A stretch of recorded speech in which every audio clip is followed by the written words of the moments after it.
नमस्कार दोस्तों। मध्य प्रदेश के विधानसभा चुनाव में पॉलिटिक्स पार्टियां अपनी सीट को बचाने के लिए, सीट जीतने के लिए कुछ भी कर गुजरने को तैयार हैं। ऐसे में विंध्य प्रदेश की राजनीति बहुत ही इंटरेस्टिंग बनती जा रही है और खासकर सीधी विधानसभा क्षेत्र की।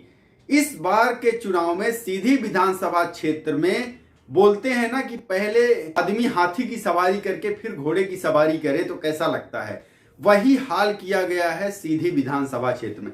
जी हां, सीधी विधानसभा क्षेत्र में सीधी की सिटिंग सांसद रीति पाठक को विधानसभा चुनाव में बीजेपी ने मैदान में उतार दिया है और उनके खिलाफ हैं कांग्रेस पार्टी के ज्ञान सिंह।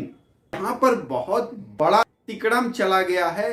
तिकड़म भी क्या, एक तो क्या हुआ कि अभी कुछ दिन पहले ही, अभी दो महीने पहले ही एक ऐसा वीडियो आता है पेशाब कांड का, जिसमें कि सीधी जिले के विधानसभा सीट से 3 बार से विधायक रहे कद्दावर नेता केदारनाथ शुक्ला को साइड लगा दिया है। बीजेपी ने वो जो अभी कांड हुआ था ना, पेशाब कांड, उस केदारनाथ शुक्ला को टिकट नहीं दिया गया। कहीं ऐसा ना हो कि बीजेपी को इसका खामियाजा भुगतना पड़ जाए। खामियाजा तो फिर भी भुगतना पड़ जाएगा, क्योंकि केदारनाथ शुक्ला ने निर्दलीय पत्र दाखिल कर दिया है और सीधी विधानसभा सीट से वो निर्दलीय चुनाव लड़ रहे हैं। केदारनाथ शुक्ला सीधी विधानसभा क्षेत्र के एक बहुत बड़े कद्दावर नेता हैं, काफी नाम है उनका। ब्राह्मण वोटर्स लगभग 100% उनके फेवर में है और तो और बाकी के लोग भी उनके साथ में। अगर हम जातिगत समीकरण देखते हैं तो वहां का जो ओबीसी वर्ग है वो भी अभी तक उनके साथ में चलता आ रहा था। अब का समीकरण कुछ और होगा, अभी देखने वाली बात है कि अब तो बीजेपी की सांसद रीति पाठक विधायक बनने के लिए चल पड़ी हैं सीधी विधानसभा क्षेत्र में।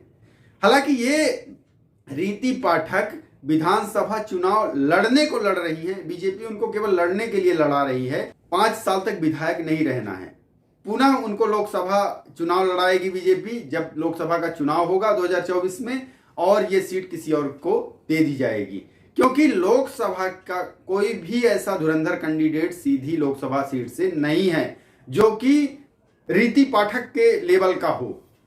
रीति पाठक भी 2 बार से लोकसभा सांसद हैं, भले ही वो मोदी लहर में जीती हो या कुछ भी कहते हो लोग, लेकिन रीति पाठक ने जहां तक है काम किया है, सीधी जिले में काम किया है। अब तो उनको एक छोटा सा क्षेत्र दिया गया है, तो वहां तो जाहिर सी बात है अगर मौका मिलेगा तो काम करेंगी ही करेंगी और सीधी को चमका देंगी।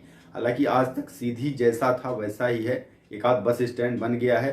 सीधी ऐसा जिला है जहां की रेलवे स्टेशन नहीं है, रेल लाइन का भी काम चल ही रहा है, वो भी रीति पाठक ने ही काफ़ी, ललितपुर सिगरौली रेलवे लाइन हो या फिर टनल की बात हो या कई जगह ऐसी ट्रेनों के स्टॉपेज उन्होंने करवाए हैं, रुकवाए हैं। बात कर करके काम तो करती रहती हैं, जो लोग बोलते हैं जितना उनके बस में है वो काम करती हैं। काफ़ी मिलनसार नेता हैं, वो जन जन तक पहुंची हुई हैं, महिलाओं की पसंदीदा हैं, तो इसलिए बीजेपी ने ठीक ठाक फैसला लिया है। बाकी केदारनाथ शुक्ला का तो भाई ऐसा है कि वो निर्दलीय चुनाव लड़कर किसका वोट काटेंगे, रीति पाठक का। वहीं अब बात कर लेते हैं, कांग्रेस पार्टी ने ज्ञान सिंह को चुनावी मैदान में उतारा है रीति पाठक के खिलाफ।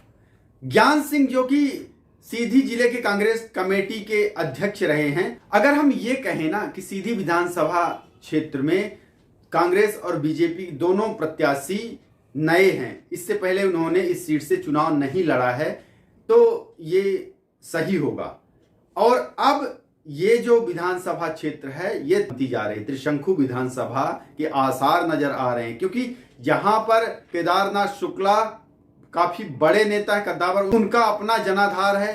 रीति पाठक 2 बार से लोकसभा सांसद हैं, तो जाहिर सी बात है जब इतने बड़े जिले को वो जिले के लोगों से मिलकर पसंदीदा हैं, पहली पसंद है, तो एक छोटे से विधानसभा क्षेत्र में भी निकल के आएगा क्या चलता है, वहां की भी पसंद बन सकती है। वहीं ज्ञान सिंह, क्योंकि बीजेपी को शासन करते हुए काफी साल हो चुके हैं, इंद क्षेत्र के कई राजपूतों को हमारे राहुल भैया ने टिकट दिलवाया है इस बार, और पक्षपात की राजनीति भी खेली है। चलो जीते तो अच्छी बात है, सरकार आती है तो बहुत अच्छी बात है। अगर आप के दम पर ये सब जीत जाए ना तो आपका ही नाम होगा। ज्ञान सिंह की बात करें तो ज्ञान सिंह के साथ में कांग्रेस पार्टी है।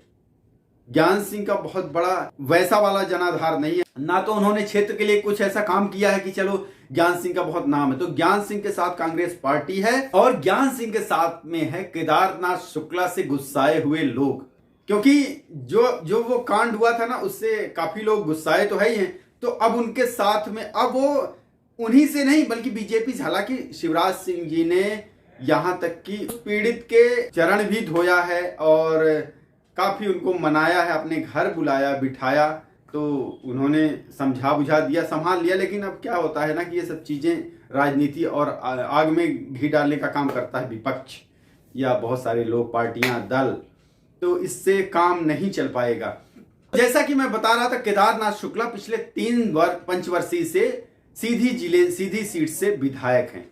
इससे पहले इंद्रजीत कुमार विधायक थे 2 बार। केदारनाथ शुक्ला का जो जनाधार है ना, वो कमजोर पड़ चुका है, लेकिन अब इतना भी कमजोर नहीं पड़ा है कि वो टक ना दे पाए। तो इसलिए इसको नकारा नहीं जा सकता कि यहां पर जो चुनाव होगा ना, वो तीनों को देखते हुए होगा।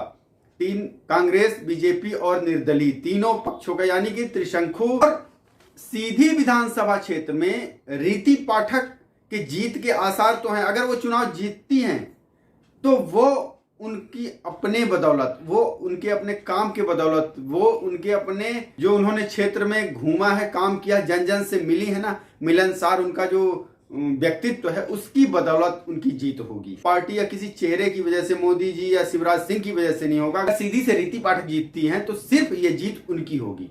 लोकसभा का तो अभी तक मान के चल रहे थे कि मोदी जी की वजह से जो भी सीटें आ रही लोकसभा की, ज्यादातर वो सिर्फ मोदी जी को देखकर लोग वोट कर रहे हैं। लेकिन विधानसभा क्षेत्र में बहुत कम ऐसा होता है। हमेशा सुख दुख में काम आने वाली रीति पाठक, मैंने रीति पाठक का विस्तृत वीडियो बनाया हुआ है।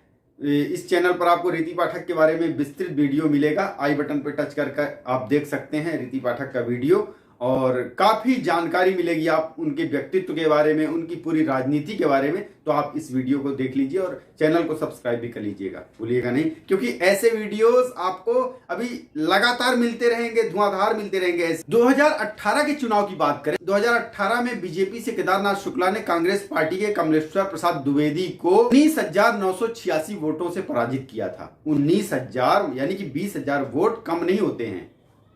केदारनाथ शुक्ला 4 बार विधायक बन चुके हैं सीधी विधानसभा क्षेत्र से। अगर हम यहाँ सीधी जिले के वोटर्स की बात करें तो यहाँ लगभग 1,06,000 महिला वोटर्स हैं, वहीं 1,17,000 पुरुष वोटर्स हैं, जिसमें अभी प्लस भी हो गया होगा क्योंकि ये 5 साल पहले का है। अब यहाँ जातिगत समीकरण अगर आप देखते हैं तो यहाँ पर जातियों में गौड़ जाति के मतदाता काफी बहुल्य मात्रा में हैं। वहीं ब्राह्मण, क्षत्रिय, बनिया, साहू निर्णायक भूमिका निभाते हैं। लेकिन सबसे शहरी क्षेत्र में सबसे ज्यादा निर्णायक भूमिका में रहते हैं। चुनाव हार जीत का नतीजा निकलता है तो वो व्यापारी वर्ग से निकलता है। सीधी जिले का जो व्यापारी वर्ग है उसका झुकाव जिसके तरफ होगा वो चुनाव निकाल लेगा। अभी मैं बता रहा था 2018 के चुनाव में केदारनाथ शुक्ला को 69,297 वोट मिले थे। कमलेश्वर प्रसाद द्विवेदी को 49,311 वोट मिले थे। 19,986 वोटों से उन्होंने पराजित किया था, जो कि काफी बड़ा आंकड़ा है। करीब 2.25 लाख की आबादी वाले सीधी विधानसभा क्षेत्र में 1,06,000 महिला वोटर्स, वहीं 1,16,000 पुरुष वोटर्स हैं। अब महिलाओं का झुकाव जिस तरफ होगा, जिस पार्टी के तरफ होगा, जिस कैंडिडेट के तरफ होगा, आप ये मान के चलिए कि रही सही कसर जो है वो अभी चुनाव प्रचार में दिख जाएगी। अभी मतदाताओं का जो है रुख बदलता भी रहता है, बदलेगा। अभी क्या क्या सामने आता है वो सब देखने के लिए आप बने रहिए चैनल फाइंड हाउस पर। चैनल फाइंड हाउस को सब्सक्राइब कर लीजिए, ये फ्री में है। कमेंट बॉक्स पर खूब कमेंट लिखिए जो आपका मन करे। वहां सीधी जिले की राजनीति के बारे में, किसी का भी, जो भी मध्य प्रदेश राजनीति के बारे में जो भी कमेंट करना लिखिए। लाइक कर दीजिए वीडियो को अगर पसंद आया हो। बहुत बहुत धन्यवाद, नमस्कार।